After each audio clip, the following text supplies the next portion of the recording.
Welcome to Simon and Whiten, the podcast at the nexus of politics, media, and business. I'm Christian Whiten, joined as always by Mark Simon. Mark, please say hello.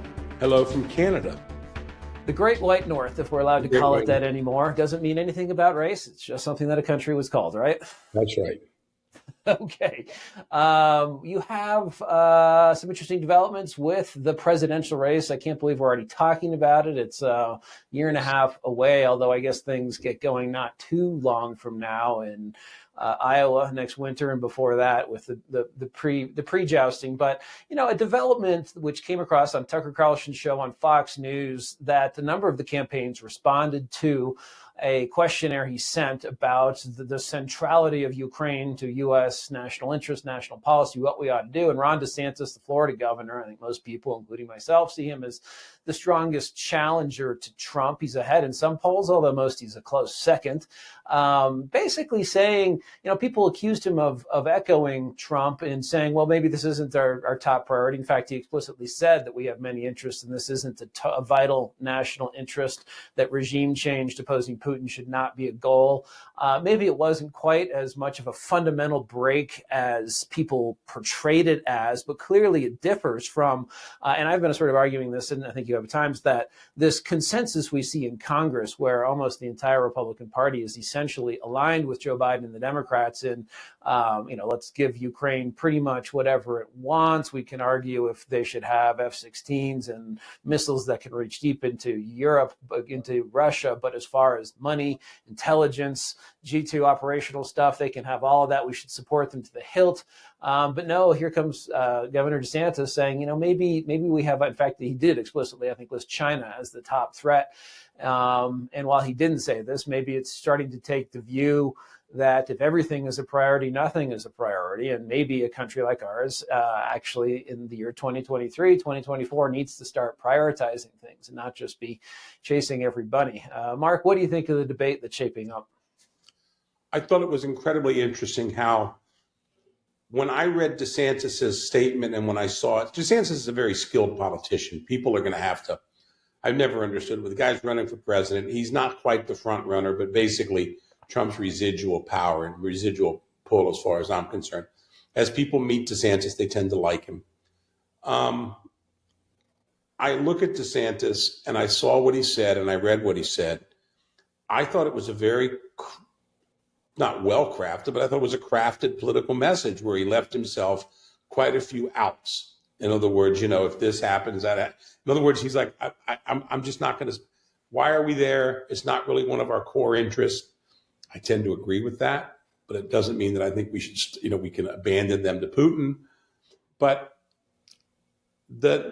I hate to use the word neocon because I always get accused of something bad. But the fact of the matter is really the freak out that he wouldn't toe their line 100%.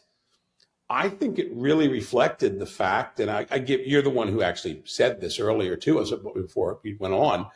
And I think you're right, is that this really reflected the fact that basically foreign policy in the Republican Party has shifted thanks to Donald Trump. And I wouldn't say it's an isolationist wing. In fact, I bristle at that.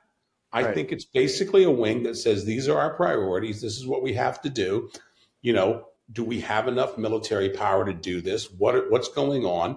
We're starting to hear from our admirals that they don't have enough missiles, that we don't have this. And yet everybody with the little Ukrainian flag on their Twitter account is like, send them everything. It's like, hold on 1 second. Do we have enough missiles for the 7th Fleet? Do we have enough machine guns to help arm the Taiwanese?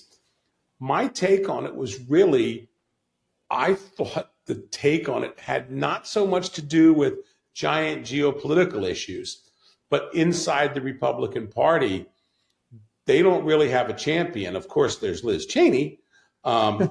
Nikki Haley, of course, is she's going to ride this for a while and she's going to come there.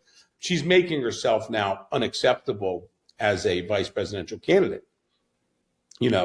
So this is about getting elected. You got to get elected to change policy down the road. In other words, before you flip-flop, you've got to be able to flip, before you flop. And flipping is getting elected. All right.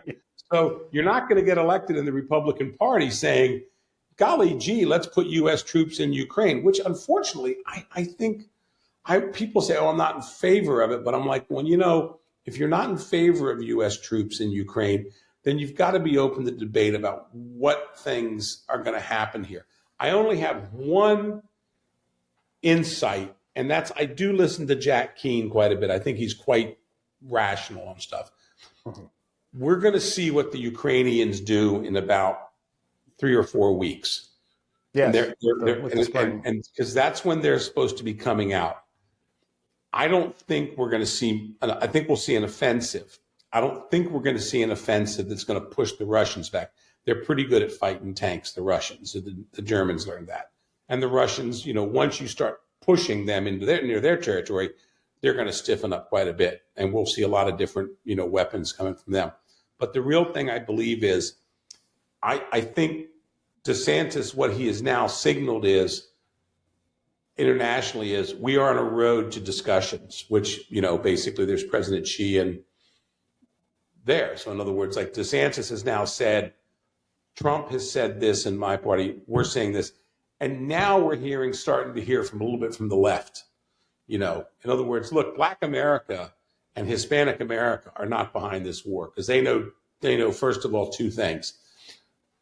This takes away from their concerns and their issues in the domestic front, and also generally it's them that go fight these things. It's not the rich white boys from Harvard that are writing papers that are all fighting these wars. It's generally enlisted guys from lower middle class families, and a lot of African Americans and a lot of other people. There's not the support for this thing. This is very much in Ukraine a DC thing. And I think that's the issue that DeSantis happened. I think DeSantis came in and said, hey, I'm not on board. I'm closer to Trump, not with Trump. I'm closer to Trump than I am closer to the neocon faction, whatever you would call it. And I think that sent shockwaves to the neocon faction because they don't have anybody. Right. Well, yeah, that brings to mind two things. One, that was something we've discussed many times, is that the original neocons who are much more reticent, much more careful with their reputations and the reputations of people who would lend them power, unlike the neocons who went to work for George W. Bush. But the original neocons who worked for Ronald Reagan sort of realized they had to do the policy dirty work, and they did, to make Reaganism to appeal to a broader group of people, including some classical liberals. And that, I think, came through in Reagan's calls to focus on dissidents in the Soviet Union, talk about the end of the evil empire, but also the realpolitik of dealing with undemocratic regimes that were non-communist, like in South Korea, Taiwan, the Philippines, that were malleable to an extent, that could be evolved to something democratic in a way a communist system couldn't. So those are the original neocons, much more cautious and careful. What do the current ones bring to the table? I mean, Jen Rubin is an extreme example of just shrill, just insane. But the whole of the National Review, the Wall Street Journal editorial page, a huge amount of the Congressional Republican caucus. It's sort of like, what electorally are they bringing? And I think someone like DeSantis, who has to sort of balance resources and choose priorities, and who himself has been in the military, may think, maybe we ought to actually have a strategy. I've spoken about Hong Kong to Republican groups in 3 different locations in the last 4 months. Once in Florida, once in New Jersey, and once outside DC. And all 3 times Ukraine came up. They asked my opinion, and I said, well, I gave. And I'm not saying I'm wishy-washy. It's just like, look, I don't want Wagner Group raping and pillaging through Kiev or all this stuff. By the same token, look, I don't think that there's an opportunity that a country of 40 million that's losing people, okay, they're immigrating out. A country of 40 million is going to stop a country of 120 million that has a lot of oil money. Okay, and they do. And the Russians can keep buying stuff. Putin seems to have an ability to keep putting manpower in there. Now, maybe that'll run out someday. But I'm not one of these ones that say, let's burn up human lives. I don't want to see these guys killed. I don't, the idea that convicts from the Wagner Group are put on the front line and slaughtered. What am I? Am I watching like the Gladiator movie or something like that? I'm not happy about that. Right. And so I think the thing is we have to be realistic. Borders change. That's what happens at war. Borders change. Right. Right now, I think a lot of the Ukrainian people, a lot of people in Europe, Xi Jinping, as you said, has went to see Putin. So I think if Xi Jinping, people say, well, he's a dictator and this, and I agree. I don't want to take anything. I don't think he has much credibility.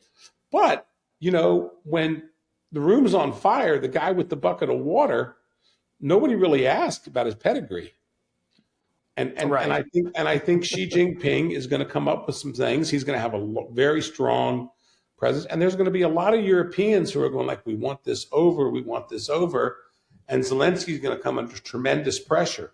And I think that what's happening there is that basically that's because the Biden administration has essentially allowed this fantasy that somehow Zelensky can do things. I think it all ends by about June. That's my prediction. And the reason why is I think the Ukrainians will launch their offensive. I think they'll have some success, but I think they'll quickly run out of steam, and then we're going to be back somewhere near the same borders we are now. And I think, people say, well, it's Putin's proposal. It's not Putin's proposal. There's 20 people who had this proposal before Putin. You know what I'm saying? Everybody's had this proposal. I mean, Xi Jinping's proposal. He may just latch on to it. But to me, I think it's a really telling tale that we do have this axis out there. And when people tell me, okay, well, we can still bleed Putin, what Xi Jinping is telling us on this trip is, I got his back. So just like you got Zelensky, I got you. And maybe Xi Jinping is turning this on us, like we're bleeding. We think we'll bleed Putin, that'll hurt Putin. Xi Jinping's like, well, if you're shipping 155 millimeter shells and you're shipping helicopters and tanks to Ukraine, you're not shipping them to Taiwan. Right. It's exactly. And that is the big question, one of the big issues that seems to be missing here. For so long, even though it wasn't written, U.S. foreign policy was to keep China and Russia apart. That was fundamentally the reason for Richard Nixon's opening to China, was to separate them from the Soviet Union and sort of take a realistic stock of the world situation after our loss in Vietnam. And now this was accelerated when Joe Biden became president, but successive steps taken by the West have essentially driven these two powers together, two powers which in the past were very suspicious of each other, who at times hated each other. There's a lot of racial animosity in both directions. Russia has a very sparsely populated East, China, tons of people who might covet those resources, but they've managed to get past that. And I believe China is now the biggest consumer of Russian energy, or actually, how is it? It's actually, they now import, at least for the last month or two, more Russian oil than they do from Saudi Arabia, which is a change. You have these big pipelines that already exist and are being expanded, doubled up over, from Russia to China. Big geopolitical changes that we seem not to appreciate. Yeah, an energy analyst the other day made a comment that I thought was really interesting, that in years before Russian oil, as it would move around, even 2007, 2008, the pipelines were not fully utilized going into China. Now they're fully utilized. And he said what they've seen is they've seen orders, a lot of orders from the Chinese and from the Russians to some of these European firms that fix pipelines, I guess. You know what I'm saying? And there's a lot of equipment going out there because these pipelines are flowing.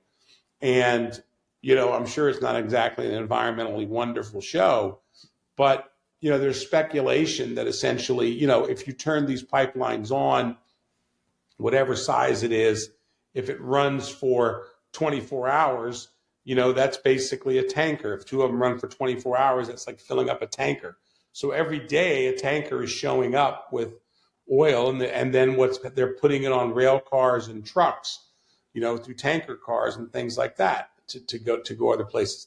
I really think in my heart of hearts, knowing what I know about the communists, I think Xi Jinping went there for two reasons. I said, first of all, I think he likes being on the world stage and being seen as this, person figure. I think also he does want an end. I think there was a little bit of weakness in this trip. And what I mean by that is, Interesting. it may surprise people. I think they need this thing to stop. They need stability because China, everything that happens on the outside, you know, it's like all these noises on the outside are being heard on the inside. And China's problem is not, no one's going to invade China. You know what I'm saying? We learned in The Princess Bride, do not start land wars in Asia. That's Okay. right. And so we're not going to see, I think, any threat to China. There is no threat to China. Nobody's going after China.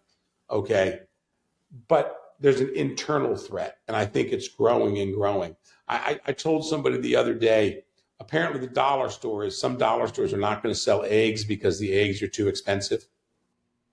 I saw a news story on that. They're not selling eggs in a lot of places in China because they're just too expensive.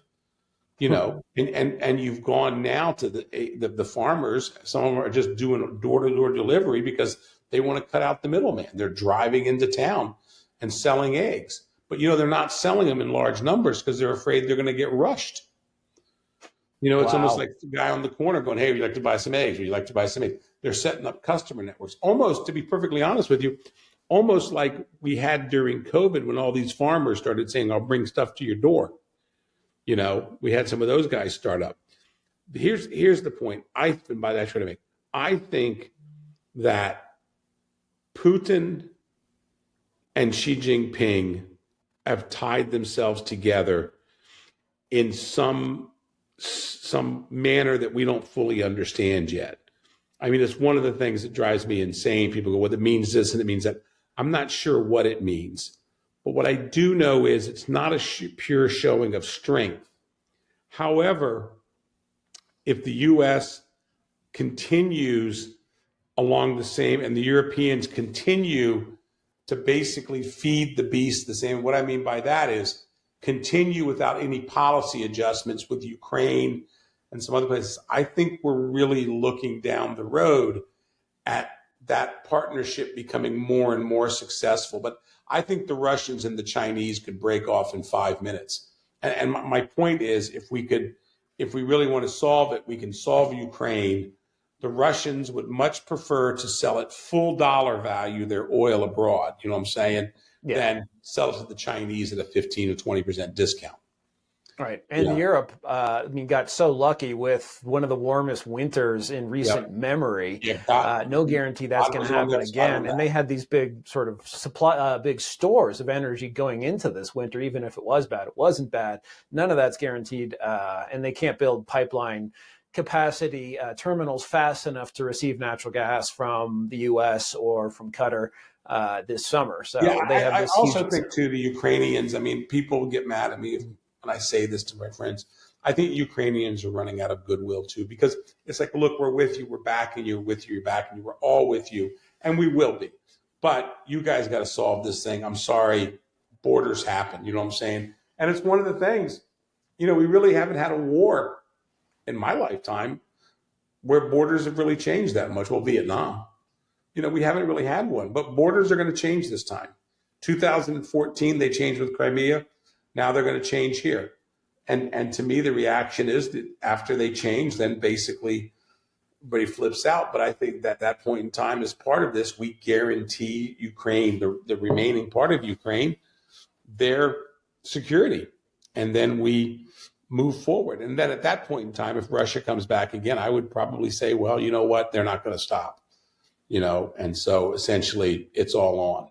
And be nice to see Europe step up. And I think that might be the next sort of shoe to drop in the presidential field, is to say, as you say, okay, well, we're sort of in it now, and no president's going to want a fall of Kiev situation where what has become a client state of the United States falls. But on the other hand, the fact that we're paying 3/4 of this when Europe has an economy just as large as we do, can definitively afford this, is closer, is there. So to Europeanize this problem, we'll still be there with the things that they apparently can't do, like coordinating intelligence and collating that with operational things. I mean, that's what I think the story of the war as it gets told afterwards will be, that, okay, America wasn't in it with uh, with an actual strong ground presence, but the management of it, the information, where you put the artillery shells and missiles and things like that. Look, Danger I things. also think I mean, the thing with Xi Jinping, the point what I'm saying with him going to Mhm.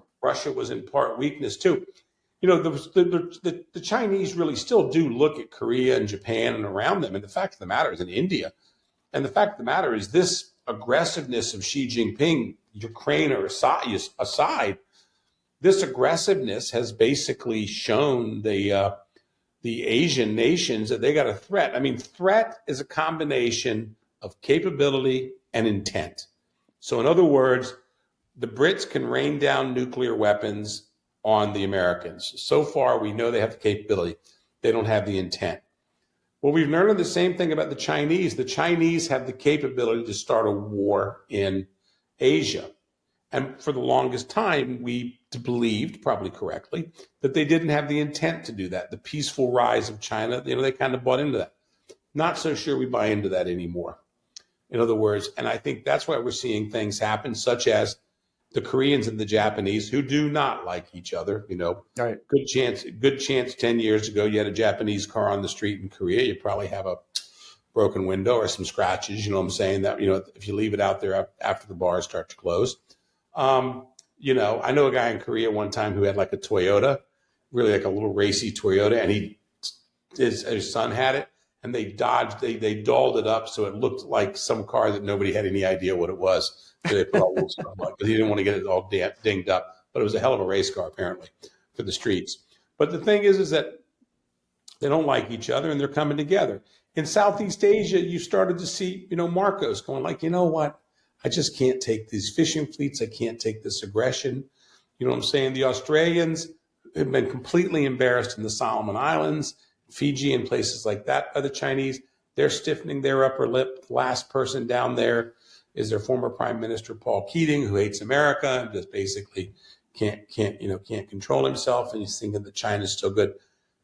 I wrote a column a few years back. I got to find it. It's hard for me to find, but I said Xi Jinping puts on the black hat. He's the bad guy. And once the world sees the black hat, there's not much to do. You look at Japan, you look at South Korea, you look at Taiwan, you look at the Philippines, you look at Indonesia. They do not view China as a friend. They view it as a threat. And that's because of Xi Jinping. And I think that in part is why he's going to Moscow and Russia, because he's trying to show Asia that he's got this friend in the Far East, you know what I'm saying, who can work with him as well. I don't view the whole thing as strength on his part going there. I think there's a lot of different issues that are happening there. But I like I say, I think when we look at this whole geopolitical thing, getting back to Asia, I think that we can pull that in, that he's actually worried very much about his eastern flank. Right. And when you look at what he's trying to patch together, what de facto has come together, so China, Russia, Iran, and then a smattering of other sort of places that have been sufficiently intimidated, like Cambodia. It's not that much. I mean, that is a grouping that certainly has some resources, a lot that are difficult to exploit, just the inability to get foreign capital sort of into Russia. Fool me once, shame on you. Fool me twice, shame on me. No one's going in there regardless of sanctions. Iran also sort of a deficiency of capital will persist as long as the Islamist government does there. So their ability to become some military economic juggernaut in contrast to the free world does seem to be limited. And that sort of, maybe moves in parallel with some of the thinking in Washington. For those of you've lived in Taiwan, you've lived in Hong Kong, you go to Taiwan frequently. I've been to Taiwan frequently. For those of us who wanted more attention paid to this, the issue, and still would like some more thoughtfulness applied to this issue, it's sort of been this flip to, well, we don't have to worry, and China might still be a friend, and who knows, to, oh my God, Taiwan is getting invaded next year. And some people in Congress, apparently echoing intelligence assessments, have said that. I don't know. I'm curious what you think of that, and also what you think of recent developments in Taiwan, where we have an heir apparent for President Tsai Ing-wen's term is up. There's a presidential election there coming up soon next year, and William Lai, the incumbent vice president, will be the DPP, the incumbent party's nominee, if you think that means anything for us at this point. I think the first thing is I'm a little concerned about the Chinese overestimating their abilities. I get concerned when I see the Chinese like delaying retirement of enlisted people, maybe holding people over. That worries me a little bit. So I think there are significant elements in China that might like to have a go at Taiwan. I don't believe they'll do an invasion. I think they'll do what I mentioned General Jack Keane said. I think they'll drop 36 hours of missiles on Taiwan and see what happens. And I think there's a good chance if they do that and they kill 30 or 40,000 Taiwanese, which would be the target, maybe more, they might get the terms that they're looking for. And Xi Jinping may not look to occupy. He may just look to, say, okay, I'm not going to occupy it because I don't want to have that. But here's the New Deal. The New Deal is a Hong Kong, 30 years will be fully. And by the way, you're going to disband your army and all this stuff.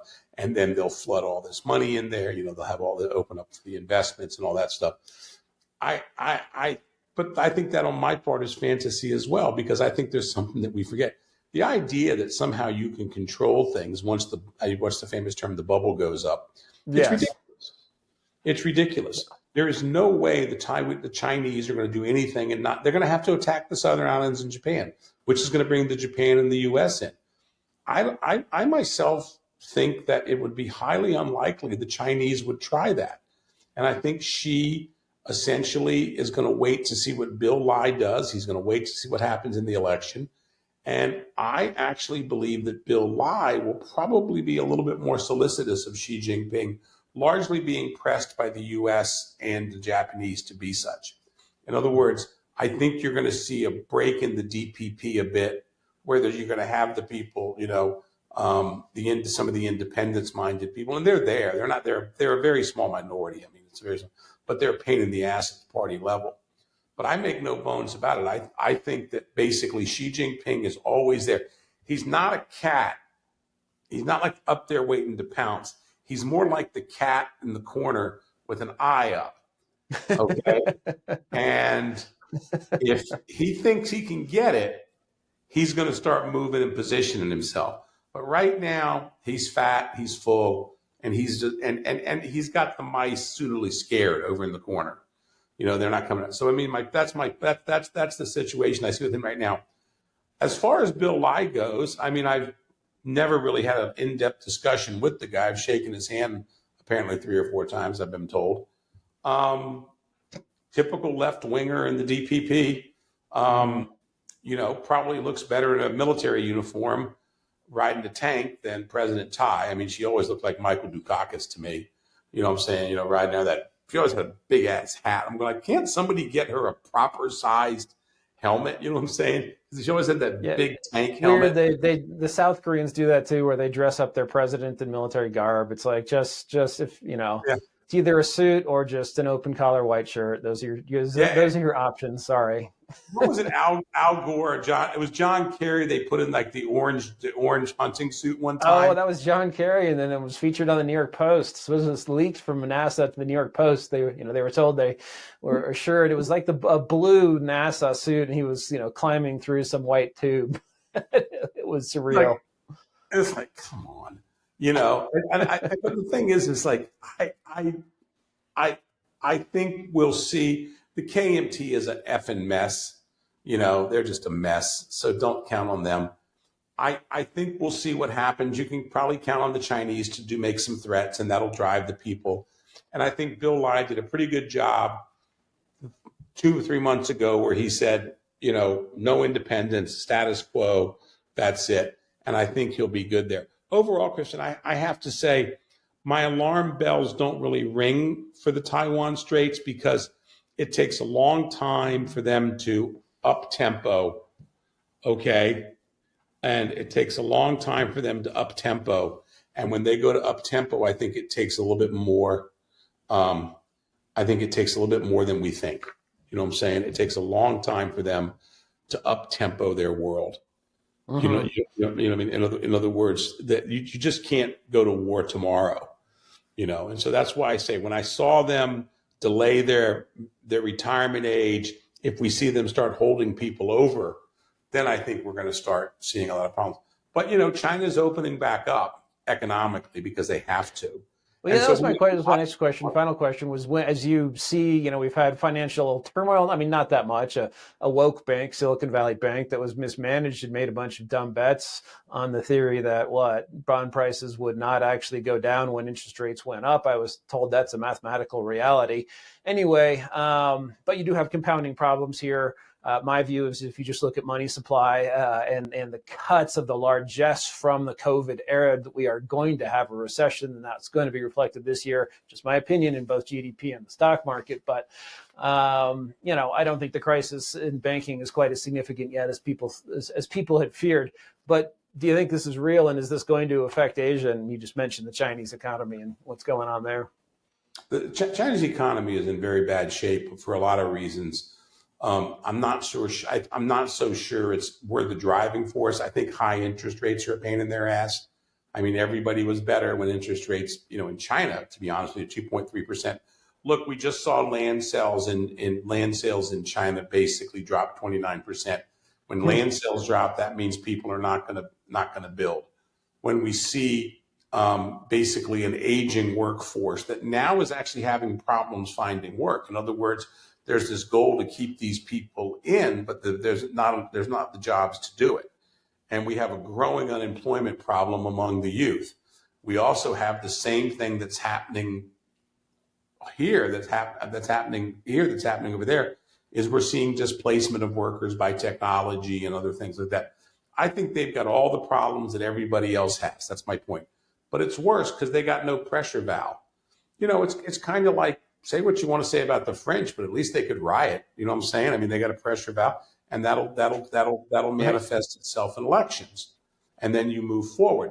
By the same token, in the Netherlands now, the Dutch farmers just kicked the crap out of the coalition, and they've stopped something. In Canada, we may have something coming up here in the near term. But the fact of the matter is we make mistakes. We have to eat the bad things that come with those mistakes, and we move forward. The problem with the Chinese system is that essentially it's a totalitarian system. It doesn't eat its mistakes well, so it's constantly got indigestion about what's happening. And if they keep eating bad mistakes, I think basically internally that's where their problems begin. But I got to tell you something. I'll let you go on this last thought. I just don't think we fully understand the demographic crisis that China is in. Yes. We don't really have the modeling yet for that, and I don't think we have there's no incentive for a lot of people to look at it. It's just like, look, we've lost. Nicholas Epperstadt had a really good piece from AEI, had a really good piece in the Washington Post, and his point is like essentially we have not seen the birth rate drop like it's dropped in the last 10 years in China, except for after Cambodia with Pol Pot and in some Eastern European countries after World War II. In other words, where it was just people were starving. Women weren't having babies because they were malnourished. We've seen this drop, and it's starting to work, and this has been happening. And now we've got just every year fewer and fewer people. And once that decline starts, that's it. And every year we're seeing 10 million fewer people born than they need, and we're seeing 10 million more retire. So they've got, and this is turning into a imbalance, especially in the real estate market. And in China, real estate is where the money is. Yeah. It's sort of like the shopping mall when the anchor store closes. It just starts getting slowly more and more depressing year after year after year. Look, Detroit didn't go to shit in one day.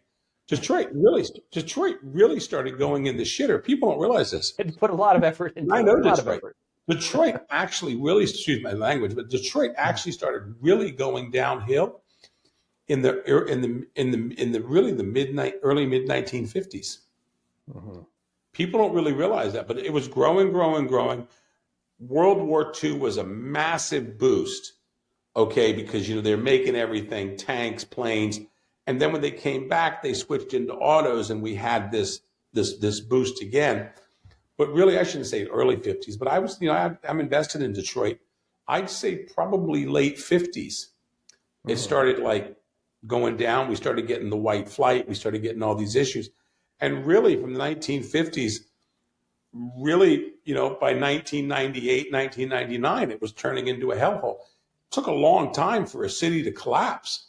Yeah. I think once it starts going, it's hard to reverse it. In a country like China, it's even worse. But anyway, thanks a lot. It's good to talk to you. Come up here and freeze your ass off like I am. You're in Colorado. Yeah, in sunny northwest Colorado, so we're probably only a couple of degrees difference. Great. Well, that's all the time we have for this episode. We'll be back again with another one. If you like us, give us a shout out on YouTube or Apple. See you soon.